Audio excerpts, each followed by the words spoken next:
Hello friends, welcome back to my YouTube channel. तो आज हम देखने वाले हैं पैट के जितने भी बार अभी हमारे पास ज्योग्राफी के क्वेश्चन आए हैं। पैट में 3 बार अभी तक एग्जाम हुआ है, तो तीनों बार के आज हम लगभग 50 क्वेश्चन है वो देखने वाले हैं। और जो मैंने अपने नोट्स यहाँ अपने पास शेयर करने की कोशिश की है, तो आज हम उनको भी देखने वाले हैं। और इससे मतलब होगा क्या, 50 क्वेश्चन से हमारे पास सारी ज्योग्राफी का हमारे पास रिवीजन हो जाएगा, इंडियन और वर्ल्ड। तो जैसे कि हमारे पास पहला क्वेश्चन है, तो उड़िया का पठार कहाँ है। देखो, उड़िया का पठार जो है वो राजस्थान राज्य में, हमारे राजस्थान राज्य में उड़िया का पठार है। तो दूसरा क्वेश्चन है हमारे पास, सुमेलित करना है और नदियाँ दी गई हैं और राज्य दिया गया है, और राज्य में कौन सी नदी बहती है वो बताना है। तो जैसे कि हमारे पास इसमें से अगर हमें, देखो ऐसे जब भी आएगा सुमेलित करने को, हमें कम से कम 2 चीज़ों का तो पता आंसर होना ही चाहिए। जैसे हमें कामेंग का पता है, कामेंग हमारे पास वो कहाँ से निकलती है, तिब्बत से निकलती है, ठीक है। और असम, असम में बहती है, ठीक है। हमें हसदेव का पता है, हसदेव महानदी की सहायक नदी है, और हसदेव जो है वो छत्तीसगढ़ में बहती है। तो हसदेव हमारे पास छत्तीसगढ़, हमें दो तो पता चल गया। देखो पहले का हमारे पास डी है, तो पहले का हमारे पास डी था, तो पहले का हमारे पास बी तो हो नहीं सकता, पहले का हमारे पास बी तो हो नहीं सकता, या तो ए है या सी है, ठीक है। या तो ए है या सी है आंसर। हम 50-50 तक पहुंच गए हैं। अब देखो हसदेव का हमें पता, हसदेव हमारे पास छत्तीसगढ़ में है, तो चौथे का हम सी लगाएंगे, चौथे का हम सी लगाएंगे तो यहाँ है, ठीक है। ये तो हमारे पास पहले ही कट चुका था, तो आंसर बचा ऑप्शन नंबर सी, ठीक है। तो दूसरे का आंसर हो जाएगा ऑप्शन नंबर सी। और हमारे पास अगला क्वेश्चन है, हिमालय नदी तंत्र की नदियाँ कौन कौन सी हैं। तो हिमालय नदी तंत्र की देखो नदियाँ हैं हमारे पास, 3 नदियाँ हैं। एक तो सिंधु नदी तंत्र है, हिमालय नदी तंत्र अगर हमें पढ़ना है तो सिंधु नदी तंत्र की नदियाँ पढ़नी है, और गंगा नदी तंत्र की नदियाँ पढ़नी है, और एक हमें पढ़नी होती है ब्रह्मपुत्र नदी तंत्र की नदियाँ। देखो हम ऑप्शन से भी इसको कैसे करने की कोशिश कर सकते थे। हिमालय, हिमालय हमारे पास उत्तर भारत में, उत्तर भारत में हमारे पास नदियाँ देखो कौन कौन सी हैं। क्या उत्तर भारत में हमारे पास कावेरी, नहीं, कावेरी तो भाई दक्षिण भारत की गंगा भी कहलाती है, और कावेरी दक्षिण भारत में बहती है, तो ये तो आंसर गलत हो गया। यानी कि ये गलत है, ये काट दो, ठीक है। और हमारे पास देखो गोदावरी, गोदावरी हमारे पास दक्षिण भारत में होती नहीं, गोदावरी हम जब पढ़ते हैं तो दक्षिण भारत में पढ़ते हैं, तो हमारे पास 4 काट दो, 4 काट दो, 4 काट दो, तो ऑप्शन कौन सा बचा, डी बचा। तो हम ऑप्शन से भी कर सकते थे, या हमें अगर याद होगा तो हिमालय नदी तंत्र की 3 नदियाँ हैं, सिंधु, ब्रह्मपुत्र और गंगा। तो ऑप्शन नंबर हमारे पास डी इसका सही आंसर हो जाएगा, ठीक है। तीसरे का ऑप्शन नंबर डी हमारे पास सही हो जाएगा। क्वेश्चन नंबर हमारे पास 4 है, पांगी घाटी। देखो पांगी घाटी कहाँ है, तो पांगी घाटी है हिमाचल प्रदेश में। हम देख सकते हैं घाटियाँ हमारे पास सिलेबस में दी भी हुई हैं, और घाटियों का हमारे पास सिलेबस है, तो हम देख सकते हैं घाटी तो आएगी ही आएगी, ठीक है। हम देख सकते हैं हिमाचल प्रदेश में कौन कौन सी इंपॉर्टेंट घाटी है, तो चंबा घाटी है, हब्बन घाटी है, कुल्लू घाटी बहुत ही इंपॉर्टेंट है, कांगड़ा घाटी बहुत ही इंपॉर्टेंट है, कांगड़ा घाटी। और पांगी घाटी हमारे पास पूछी हुई है पर 2023 में, और लाहौल घाटी हमारे पास हिमाचल प्रदेश में है। जम्मू कश्मीर की हम कुछ घाटियाँ देख सकते हैं, स्पीति घाटी भी बहुत इंपॉर्टेंट है हिमाचल प्रदेश की। जम्मू कश्मीर की हम देख सकते हैं नीलम घाटी बहुत इंपॉर्टेंट है, और लेपा और गुरिस घाटी, ठीक है। हम देख सकते हैं भाई कोई सी भी आ सकती है घाटी, तो इंपॉर्टेंट ही है। जब घाटी हमारे पास सिलेबस में है तो कोई सी भी आ सकती है राज्य की। तो ऑप्शन नंबर 4 का हमारे पास आंसर हो जाएगा हिमाचल प्रदेश। निम्नलिखित में से कौन सा विश्व का सबसे बड़ा नदी द्वीप है। देखो विश्व का सबसे बड़ा नदी द्वीप, मैंने अपने पॉइंट जो पिन करने की यानी कि नोट्स हमारे जो भी हैं वो इंपॉर्टेंट नोट्स यहाँ क्वेश्चन के साथ मैंने लगा दिए अपने, आप इनको पढ़ सकते हैं, बहुत इंपॉर्टेंट है, ठीक है। तो विश्व का सबसे बड़ा नदी द्वीप जो है वो कौन सा है, तो माजुली नदी द्वीप है। कौन सा है, माजुली नदी द्वीप। और माजुली नदी द्वीप कहाँ है, असम में है। और कौन सी नदी, ब्रह्मपुत्र नदी। और इससे पहले क्या था, तो ब्राज़ील में स्थित जो ब्राज़ील है हमारे पास मारोजी द्वीप था, ठीक है। और जो माजुली नदी द्वीप था, माजुली नदी द्वीप जो है वो विश्व का सबसे बड़ा जो मध्य नदी डेल्टा तंत्र का भी निर्माण करता है। देखो इसका मार्ग भी पूछ लिया था, मार्ग कैसा है इसका, गुम्फित मार्ग है। और जैसे यहाँ ऐसे गुम्फित मार्ग है यहाँ, ठीक है। और ये अपसाद है, यहाँ बीच बीच में अपसाद है, और यहाँ नदी का जल साइडों साइडों से बह रहा है, ठीक है, साइडों से बह रहा है, ठीक है। तो क्वेश्चन नंबर 6 हमारे पास, जैसे बिहार का शोक कहा जाता है। बिहार का शोक किस नदी को कहा जाता है, तो कोसी नदी को, ठीक है। कोसी नदी को बिहार का शोक कहा जाता है, ठीक है। और छठे का हो जाएगा अपने पास डी आंसर। हमारे पास है अरावली, अरावली पर्वत श्रेणी की सबसे ऊंची चोटी कौन सी। तो आप इसको देखो ट्रिक से याद कर सकते हैं, अरावली, अरावली यानी कि अरे गुरु, ऐसे याद रख सकते हैं, अरावली यानी कि अरे गुरु, अरे गुरु यानी कि अरावली यानी कि गुरु शिखर। अरावली का कौन सा हो जाएगा, गुरु शिखर। तो 7 का हो जाएगा हमारे पास सी आंसर, 7 का सी हो जाएगा। 8वां क्वेश्चन है हमारे पास, 8वां क्वेश्चन है हमारे पास, जोजिला और बुर्जिल जिला कहाँ है। देखो यहाँ मैंने पिन करने की कोशिश करी है इस पॉइंट को अपने पास नोट्स को, जोजिला और बुर्जिल, जम्मू कश्मीर में, सही बात है। जोजिला और जो बुर्जिल दर्रा हमारे पास जम्मू कश्मीर में है। क्या देखो उत्तर प्रदेश में क्या हमने देखो देखो क्या गलत है वो देखो कि जोड़ा सही नहीं है वो बताना है मेरे पास। बड़ा लाचा दर्रा और सिपकिला दर्रा ये उत्तर प्रदेश में है क्या? भाई हमने पढ़ा ही नहीं। बड़ा लाचा और सिपकिला तो उत्तर प्रदेश में है ही नहीं, तो हिमाचल प्रदेश में है। ठीक है। थांगला, नीतीला और लिपुलेख, भाई लिपुलेख तो हम पढ़ते हैं उत्तराखंड और नीतीला उत्तराखंड। ठीक है, ये तो हम उत्तराखंड में पढ़ते हैं, तो हिमाचल प्रदेश भाई गलत हो गया ना। तो 2 और 3 तो भाई होगा ही नहीं आंसर, 2 और 3 तो होगा नहीं। देखो नाथुला और जेलेपला, नाथुला हम देख सकते हैं सिक्किम में है। ठीक है, और हम यहाँ भी देख सकते थे सिपकिला, शिपकिला यानी कि यहाँ है हमारे पास हिमाचल प्रदेश। तो ये तो गलत हो गए, 2 और 3 तो गलत हो गए, तो 2 और 3 यानी कि ऑप्शन नंबर बी इसका सही हो गया। देखो पूछा था जोड़ सही नहीं है, ये बहुत इंपॉर्टेंट है। जोड़ सही नहीं है तो सही नहीं है वाला बताना, ना कि सही वाला बताना है। तो 8 का हो जाएगा अपने पास ऑप्शन नंबर बी इसका सही आंसर हो जाएगा। घोड़े के नाल के आकार की पातालकोट जो घाटी है, देखो घाटी से ही क्वेश्चन आया है, वो कहाँ है? ठीक है, और एक हिल स्टेशन है वो कहाँ है? तो वो है मध्य प्रदेश में अपने पास। कहाँ है वो? मध्य प्रदेश में है। 2023 में पूछा हुआ था, और घाटी से ही हमारे पास 2023 में दूसरा क्वेश्चन भी था, पांगी घाटी यानी कि हिमाचल प्रदेश में है। हिमालय का कौन सा भाग नदियों द्वारा लाई गई असंगठित तलछट से बना? देखो हिमालय का जो सबसे नवीन भाग है वो है हमारे पास शिवालिक। सबसे शिवालिक जो श्रेणी है हमारे पास नवीन श्रेणी है, तो सही आंसर हो जाएगा इसका शिवालिक रेंज। ठीक है। शीत ऋतु की शुरुआत, देखो हम शीत ऋतु की शुरुआत मैंने यहाँ अपने नोट्स लगाने की कोशिश की। मानसून, देखो मानसून ग्रीष्म, 2 प्रकार का मानसून है हमारे यहाँ, ग्रीष्मकालीन और शीतकालीन। देखो ग्रीष्मकाल में आता है यानी कि जो दक्षिण पश्चिम मानसून है। ठीक है, और जो शीतकाल में आता है यानी कि जो लौटता हुआ मानसून है, यानी कि उत्तर पूर्वी मानसून है, उसको बोलते हैं लौटता हुआ मानसून। तो शीत ऋतु की शुरुआत यानी कि शीत ऋतु की शुरुआत के तटीय क्षेत्र में वर्षा का क्या कारण है? वर्षा का क्या कारण? तो शीत ऋतु यानी कि जो हमारे पास मानसून जाता है तो दक्षिण पश्चिम से जाता है, आता जो है वो उत्तर पूर्वी यानी कि उत्तर पूर्वी मानसून इसका सही आंसर हो जाएगा। ठीक है, कहाँ है उत्तर पूर्वी यानी कि उत्तर पूर्वी वर्षा ऋतु यानी कि मानसून। ठीक है, देखो क्वेश्चन होता है उत्तर पूर्वी मानसून से कहाँ वर्षा होती है? उत्तर पूर्वी मानसून से देखो वर्षा कहाँ होती है? देखो बंगाल की खाड़ी की जो शाखा है, इससे कुछ हमारे पास हवाएं जो है वो नमी धारण कर लेती है, तो तमिलनाडु के तट पर वर्षा होती है। किस मानसून से? उत्तर पूर्वी यानी कि शीतकालीन मानसून से, यानी कि उत्तर पूर्वी मानसून से, लौटते हुए मानसून से, उतरते हुए मानसून से, इसको कई नाम है। तो हमारे पास तमिलनाडु के तट पर वर्षा होती है, और दक्षिण पश्चिम मानसून तमिलनाडु के तट सूखा कर देता, यानी कि दक्षिण पश्चिम मानसून से तमिलनाडु का तट सूखा रह जाता है। क्वेश्चन हमारे पास 12 है। 12 क्वेश्चन क्या कहता है? अक्टूबर की गर्मी का कारण क्या है? भारत में जो अक्टूबर की गर्मी होती है उसका कारण क्या?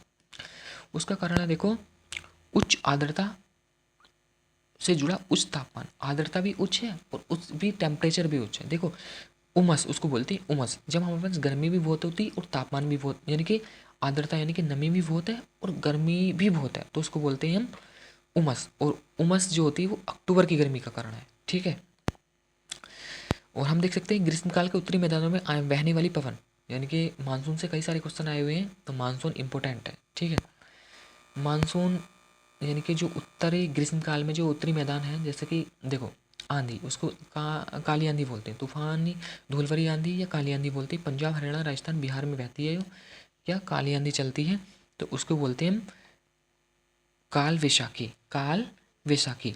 काली आंधी कहाँ चलती है? देखो उत्तर भारत में चलती काली आंधी, तो इसमें काली आंधी तो ग्रीष्मकाल के उत्तरी मैदानों में जो पवन चलते हैं उसको पूछा हुआ, क्या बोलते हैं?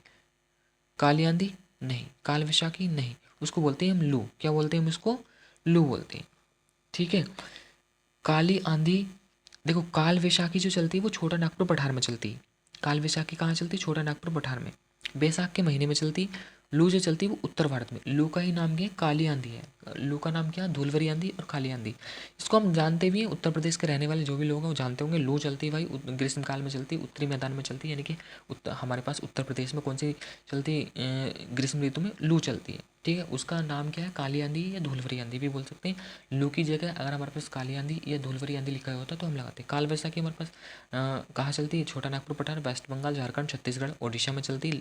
व्यापारिक पवनी, भाई ये तो पवन का ही रूप है। ठीक है, आम्र वर्षा देख सकते हैं हमारे पास। आम्र वर्षा, आम्र वर्षा देखो कर्नाटक में मुख्य रूप से, और केरल गोवा में, यानी कि उसके कर्नाटक आस पड़ोस के क्षेत्र जो होगा केरल गोवा होगा, मुख्य रूप से आम्र वर्षा जो होती है कर्नाटक में होती है। मानसून के पहले आमों को जो पका देती है अम्र वर्षा।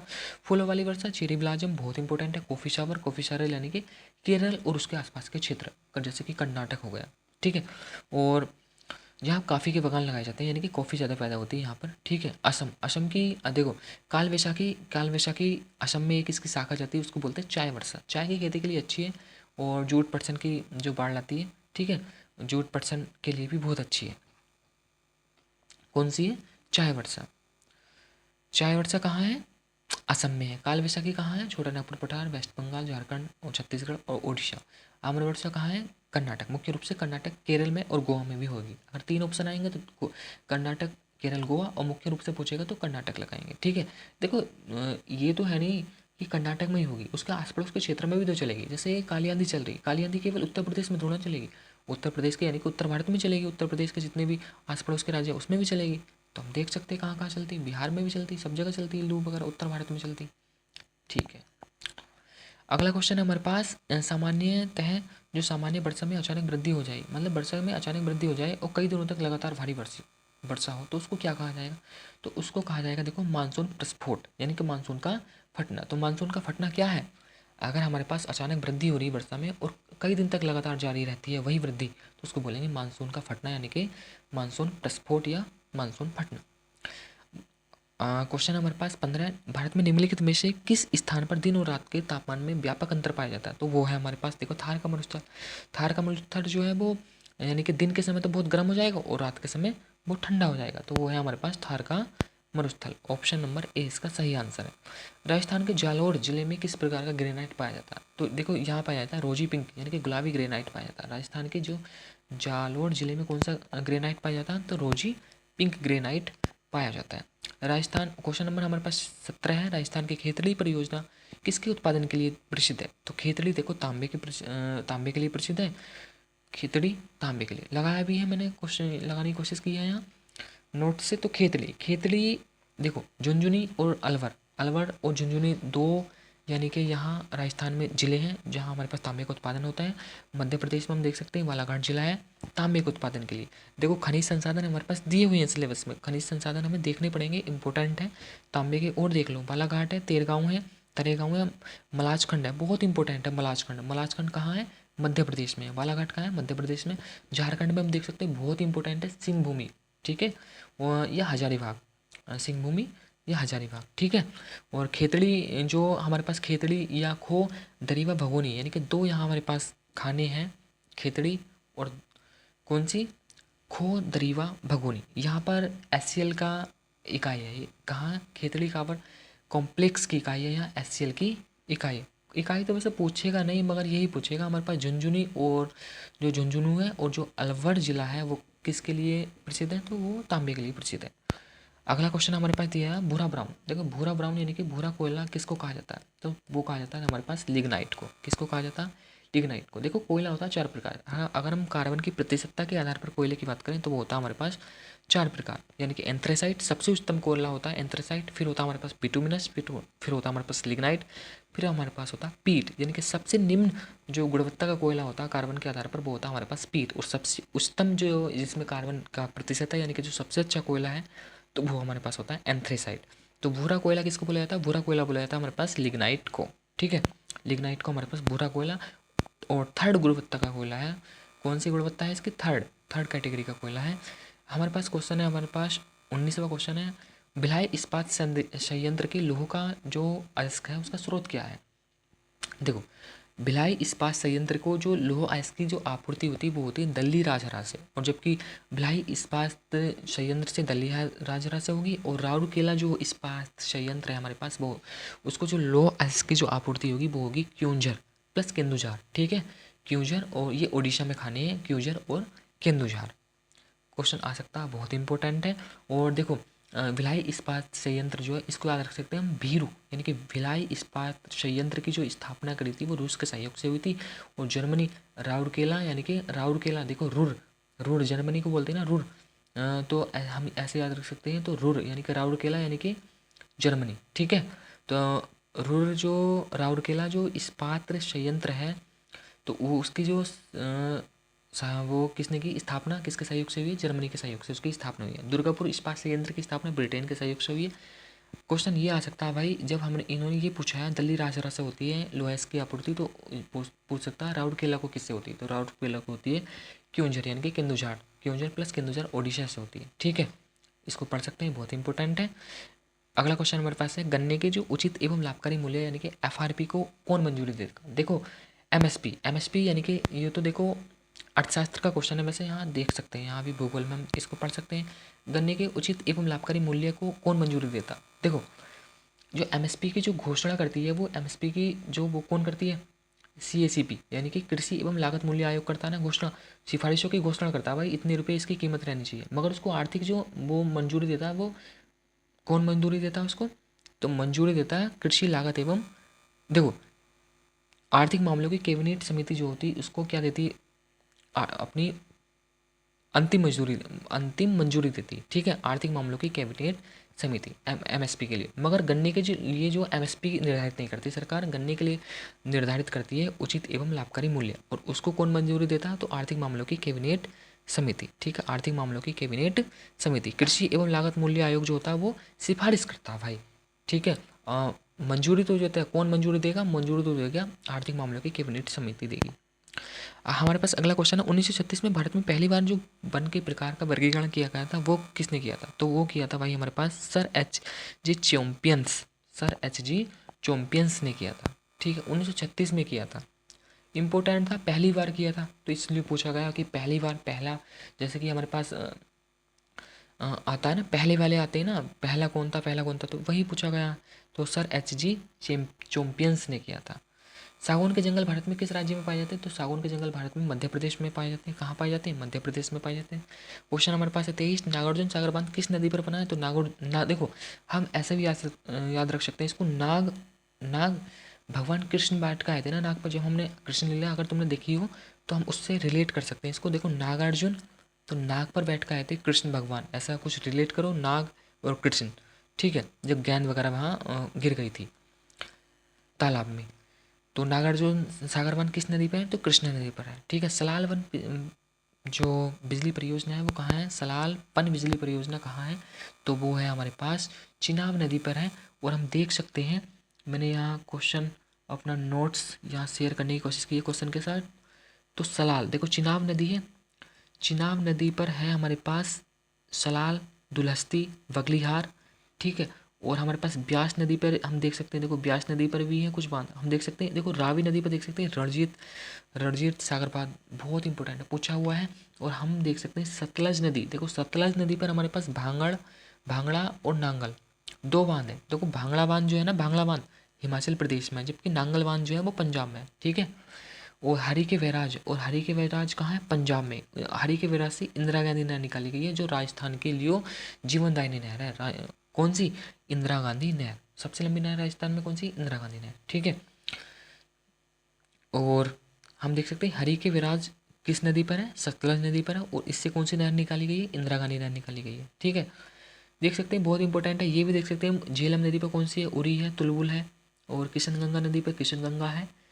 और सुरू नदी पर ये देख सकते हैं निम्मो बाजगो और चुतक देख सकते हैं, और लद्दाख में है, इन पे विवाद चल रहा है भाई। ठीक है, तो हमारे पास सलाल पन बिजली परियोजना हमारे पास हो जाएगी, हमारे पास चिनाब नदी पर हो जाएगी। ठीक है, झेलम नदी पे कौन सी है? झेलम नदी पे हम देख सकते हैं उरी है, तुलबुल है। ठीक है, रावी पे कौन सी पढ़ी है हमने? रावी पे भी पढ़ी है कौन सी? थीन बांध। रावी नदी पे कौन सा बांध है? थीन बांध और रणजीत सागर बांध। ठीक है, थीन बांध और रणजीत सागर बांध।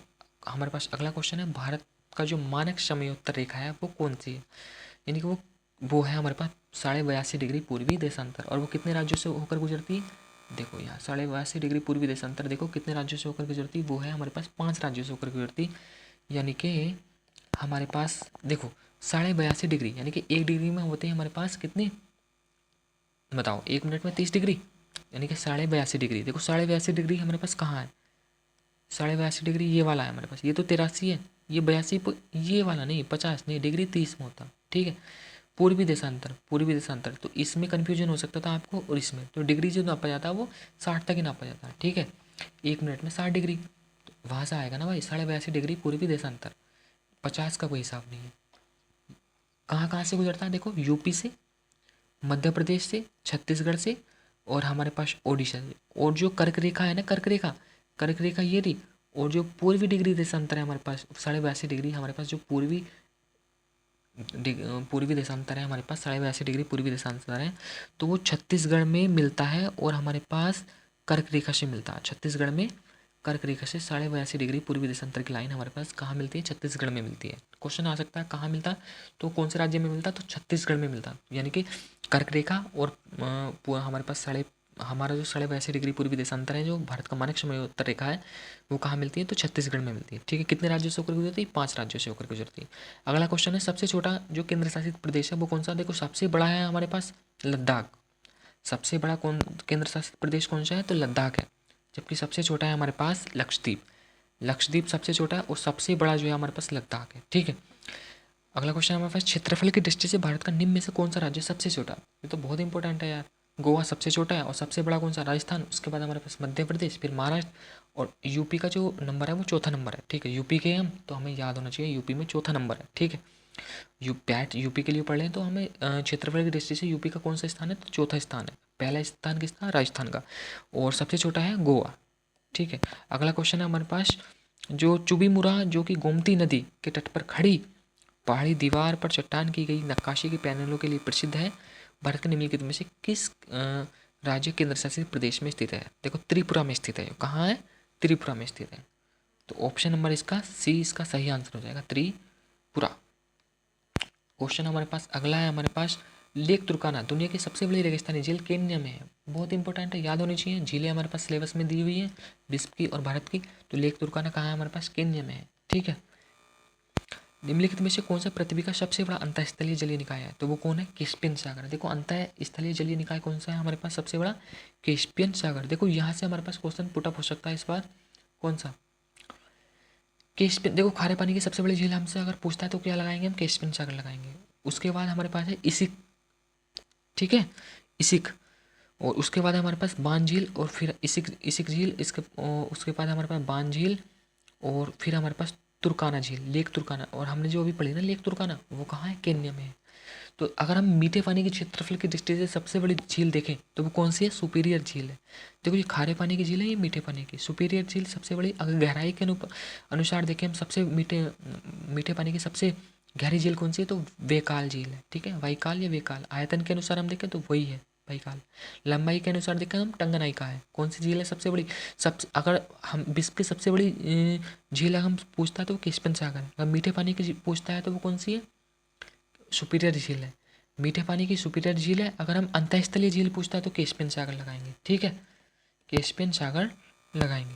जीएमटी का पूर्ण रूप पूछा है, देखो ग्रीनविच मीन टाइम है। जीएमटी का पूर्ण रूप कौन सा है भाई, ग्रीनविच मीन टाइम है। जीएमटी का जो पूर्ण रूप है वो है ग्रीनविच मीन टाइम। विश्व को कितने काल क्षेत्रों में बांटा गया है, तो 24 काल क्षेत्रों में बांटा गया है। ऐसा भी याद रख सकते हैं हम इसको। हमारे पास एक दिन में कितने घंटे होते हैं, 24 घंटे होते, तो विश्व को कितने भागों में बांटा गया, तो 24। सिर्फ याद करने की ट्रिक है भाई, एक दिन में 24 घंटे होते हैं तो 24 टाइम जोनों में बांट दो पूरे विश्व को। ठीक है, उस जंगल का नाम मुझे बताइए जो पृथ्वी ग्रह के फेफड़े के रूप में जाना जाता है। देखो पृथ्वी, जो हमारे पास पृथ्वी ग्रह के फेफड़े हैं वो कौन है हमारे पास, अमेजन वर्षा वन। कौन है वो, अमेजन वर्षा वन। पृथ्वी ग्रह के जो फेफड़ों के रूप में भी जाना जाता है अमेजन वर्षा वनों को। हमारे पास अगला क्वेश्चन है, अल नीनो एक जटिल मौसमी प्रणाली है जो हर 3 से 7 साल के बाद दिखाई देती है। यहाँ अल नीनो का अर्थ है, देखो अल नीनो का अर्थ होता है हमारे पास वाल मसीह, यानी कि चाइल्ड क्राइस्ट। क्या अर्थ होता है हमारे पास, चाइल्ड क्राइस्ट, बाल मसीह। अच्छा, अगला क्वेश्चन है हमारे पास, जो रेगिस्तान है हमारे पास, कौन सा रेगिस्तान है, रव अली खली रेगिस्तान है। इसमें पूछा गया है जो पृथ्वी पर रेगिस्तान का सबसे बड़ा सन्निहित रेगिस्तान है, रेतीले रेगिस्तान में जो सबसे बड़ा रेगिस्तान है वो है रव अली खली रेगिस्तान। देखो ये है हमारे पास सऊदी अरब। कहाँ है ये, सऊदी अरब। और हम सऊदी अरब में देख सकते हैं ये वाली जो हमारे पास यहाँ है वो रव अली खली रेगिस्तान। ये वाला एक रेगिस्तान है वो है अल नफद। कौन सा रेगिस्तान है, अल नफद। ये है रव अली खली। हमारे पास सऊदी अरब में 2 रेगिस्तान पड़ते हैं, रेतीली रेगिस्तान है, इंपॉर्टेंट रेगिस्तान है, दोनों रेगिस्तान है। ये अल नफद और ये है हमारे पास रव अली खली। ये एक है, ये वाली रेंज है असीर रेंज है। ठीक है, हम देख सकते हैं सऊदी अरब को देख सकते हैं और यहाँ देख सकते हैं, सब कुछ देख सकते हैं। इसके आस पड़ोस का ये रेड सी है और ये हमारे पास अदन की खाड़ी है, ये वाली अदन की खाड़ी है, यनम देश है, ठीक है, पढ़ लेना इसको, बहुत इंपॉर्टेंट है। सिनाई प्रायद्वीप है, मिस्र का भाग है सिनाई प्रायद्वीप। और भ्रंश है, सबसे बड़ा प्रायद्वीप अरब प्रायद्वीप है। विश्व का सबसे बड़ा प्रायद्वीप कौन सा है? अरब प्रायद्वीप है। अगला जैसे कि हमारे पास क्वेश्चन है, जावा को हिंद महासागर से कौन सा जल संधि या जल डमरू जोड़ता है? तो वो है हमारे पास सुंडा जल डमरू। हम यहाँ देखने की कोशिश करते हैं, देखो हमारे पास यहाँ है जावा सागर। कौन सा सागर है? ये वाला जावा सागर। जावा एक द्वीप है, ठीक है। जावा द्वीप के इधर वाला जो ये है जावा सागर है, और ये हमारे पास है हिंद महासागर। जावा सागर को हिंद महासागर से जोड़ दिया यो सुंडा जल संधि, यानी कि सुंडा जल डमरू, ठीक है। देख सकते हैं, ये भी देखो कितना इंपॉर्टेंट है। मलक्का जल संधि किस किसको जोड़ोगे? सुमात्रा और ये कौन है हमारे पास? मलेशिया। सुमात्रा और मलेशिया, या सिंगापुर और सुमात्रा को जोड़ सकती। तो क्वेश्चन आ सकता है मलक्का जल संधि किसको किससे जोड़ती है? ये पूछा हुआ ना यहाँ से, देखो जावा, जावा और क्या पूछ लिया था इन्होंने? जावा सागर। जावा सागर को हिंद महासागर से कौन सा? सुंडा जल संधि जोड़ता है। अगला क्वेश्चन है हमारे पास, कुछ स्थानों पर भूजल स्तर के नीचे कठोर चट्टानों की परतों के बीच जमा हो जाता है, इसको बोला जाता है, देखो जलभृत। इसको क्या बोला जाता है? इसको जलभृत बोला जाता है। हम ऑप्शन से कैसे कर सकते थे? देखो जल स्तर के नीचे कठोर चट्टानों की परतों में जमा हो रहा, भाई गीजर बोलेंगे उसको। गीजर हमने पढ़ा था, हमने देखो हम एलिमिनेशन करने की कोशिश करते हैं। क्या हमने कहाँ पढ़ा था गीजर? हम पढ़ते हैं ज्वालामुखी वगैरह में पढ़ते हैं ना गीजर, गर्म झरने, गर्म जल के स्रोत पढ़ते हैं ना। रिसा हुआ जल, हाँ इसमें तो हमें डाउट हो सकता है, रिसा हुआ जल लगाएं कि जलभृत लगाएं। देखो रिसा हुआ ये बोल रहा परतों में जमा हो जाता है, तो उसको बोलेंगे जलभृत, ठीक है। क्या बोलेंगे इसको? जलभृत। तो ऑप्शन नंबर सी इसका सही आंसर है। मिट्टी के कणों और चट्टानों की दरारों के बीच का सारा स्थान पानी से भरा होता है, इस परत की ऊपरी सीमा कहलाती है जल तालिका, वाटर टेबल कहलाती है। क्या कहलाती है इसकी? जल तालिका या वाटर टेबल। इसकी जो ऊपरी परत होती है, वो ऊपरी सीमा जो होती है वो कहलाती है वाटर टेबल। अगला क्वेश्चन है हमारे पास, पूरी दुनिया में सबसे तेजी से घटने वाला संसाधन कौन सा है? कैसे कर सकते थे हम इसको? सूरज की रोशनी घट रही क्या? नहीं घट रही भाई, काट दो। वायु? नहीं। पानी? नहीं, एक तरह से तो नहीं। सबसे घटने संसाधन कौन सा है? तो वन ही हमारे पास। सबसे ज़्यादा वनों पे ही हम काट रहे हैं। देखो सबसे ज़्यादा वन काट रहे हैं तो वन लगाएंगे। एकदम थोड़ा सा दिमाग से सोचेंगे और इसको आंसर देना था। दी नेशनल, देखो ये तो भाई करंट का क्वेश्चन आया होता है, इसका सही आंसर था 8, ठीक है। अगला क्वेश्चन है हमारे पास, यूएनएफसीसी का अर्थ निम्नलिखित में से कौन सा है? यूएनएफसीसी का हमारे पास फुल फॉर्म पूछी हुई है। देखो जलवायु परिवर्तन जब हम पढ़ते हैं, जलवायु परिवर्तन आप पढ़ लेना। जलवायु परिवर्तन यानी कि 18वीं सदी के अंत में, यानी 19वीं सदी के प्रारंभ में जब औद्योगिक क्रांति हुई इंग्लैंड में, तो बहुत सारा कोयला जलाया गया। CO2 का भाई उन्होंने बेहिसाब उत्पादन करा, बहुत सारी CO2 करी। ग्रीन हाउस गैस पर देखो, ग्रीन हाउस गैस क्या है? ग्रीन हाउस गैस हम अभी आएंगे, बहुत सारी गैसें हैं। ग्रीन हाउस गैसें बढ़ी, CO2 ग्रीन हाउस गैस है। ग्रीन हाउस गैस हमारे पास बढ़ा और वैश्विक ताप यानी कि हमारे पास पृथ्वी का टेम्परेचर बढ़ा, जिससे हमारे पास जलवायु परिवर्तन हुआ। मेनली हम देख सकते हैं जलवायु परिवर्तन के संदर्भ में 2 अंतर्राष्ट्रीय संधि एवं संस्थाएं अपना अलग अलग विचार रखती हैं। यूएनएफसी से क्या कहते हैं? United Nations framework convention on climate change. United nation federation नहीं भाई, यूनाइटेड नेशन फ्रेमवर्क काउंसिल नहीं, नहीं नहीं, क्लाइमेट चेंज है, ठीक है। क्लाइमेट चेंज, ठीक है। कहाँ थे हमारे पास? Convention, convention on climate change, United Nations framework convention on climate change. तो ऑप्शन नंबर इसका सी है। देखो यहाँ से अगर हमें ये फुल फॉर्म याद होती तभी हो सकती थी, United Nations framework convention on climate change. आपका हमसे पूछ सकता IPCC की, IPCC की पूछ सकता। देखो IPCC यानी कि intergovernmental panel on climate change. IPCC की फुल फॉर्म होती है हमारे पास intergovernmental panel on climate change. On climate change यहाँ भी था, कन्वेंशन ऑन क्लाइमेट चेंज, यहाँ हमारे पास panel on climate change. P for panel, C for climate change, ठीक है। कन्वेंशन क्लाइमेट चेंज, और यहाँ हमारे पास था CC का अर्थ है हमारे पास क्लाइमेट चेंज, यहाँ भी क्लाइमेट चेंज है। यहाँ था सिर्फ हमारे पास 3 C था, तो कन्वेंशन क्लाइमेट चेंज लगाएंगे। और हमारे पास 2 C आएगा तो क्लाइमेट चेंज तो लगाएंगे हम, मगर यहाँ P है तो P फॉर पैनल लगा देंगे, ठीक है। इंटर गवर्नमेंटल याद रखेंगे, इंटर गवर्नमेंटल यानी कि इंटर गवर्नमेंटल की जगह हमारे पास और कुछ दे सकता है वहाँ भटकना आने के लिए, भटकना नहीं है, ठीक है। ऑप्शन है हमारे पास, इसका सही आंसर हो जाता है, ठीक है, सी हो जाता। क्वेश्चन है हमारे पास, ग्लोबल वार्मिंग यानी कि पृथ्वी का औसत तापमान बढ़ना, ग्लोबल वार्मिंग का क्या जिम्मेदार है? ग्रीन हाउस गैसें, देखो पृथ्वी का औसत तापमान हमारे पास कितना है, 15 डिग्री सेल्सियस है पृथ्वी का औसत तापमान।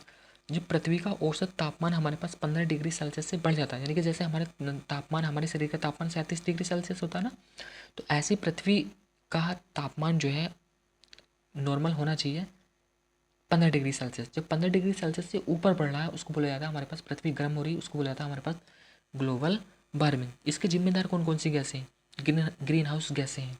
ग्रीन हाउस गैसें देखो हमारे पास हरित गृह प्रभाव अभी आएगा, ग्रीन हाउस गैस के रूप में नहीं जाना जाता, तो नाइट्रस आर्गन को नहीं जाना जाता।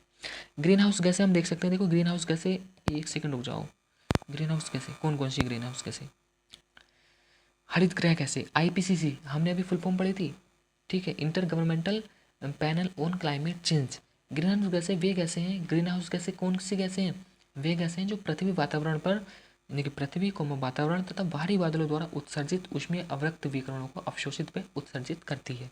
यो किसने परिभाषा दी है, आईपीसीसी ने परिभाषा दी है, ठीक है। हाँ, देखो हरित गृह प्रभाव क्या था, इसको आप पढ़ सकते हैं, एक भवन की तरह है जो क्या है, जो ठंडे जलवायु प्रदेशों में यूज हुआ सबसे पहले हो, और किस लिए हो, खेती काम करने के लिए, खेती के काम करने के लिए, क्योंकि ठंडे प्रदेशों में हमें थोड़ी गर्मी चाहिए खेती के लिए। लघु तरंगदैर्घ्य को तो आने देता है, यानी कि सन से हमारे पास निकलता है लघु तरंगदैर्घ्य, जब हमारे पास यहाँ से पृथ्वी से निकलता है हमारे पास दीर्घ तरंगदैर्घ्य अवरक्त प्रकाश, ठीक है।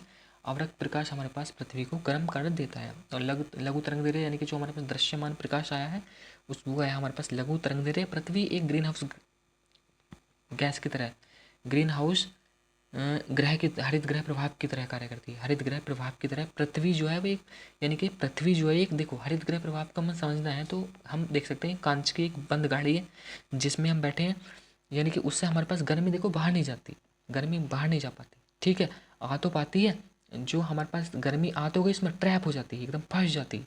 तो वही है, पृथ्वी भी एक गाड़ी की तरह है, ठीक है, उससे हमारे पास गर्मी बाहर तो नहीं जा पाती मगर आ तो पाती है, ठीक है, उसको बोला जाता है हरित ग्रह प्रभाव।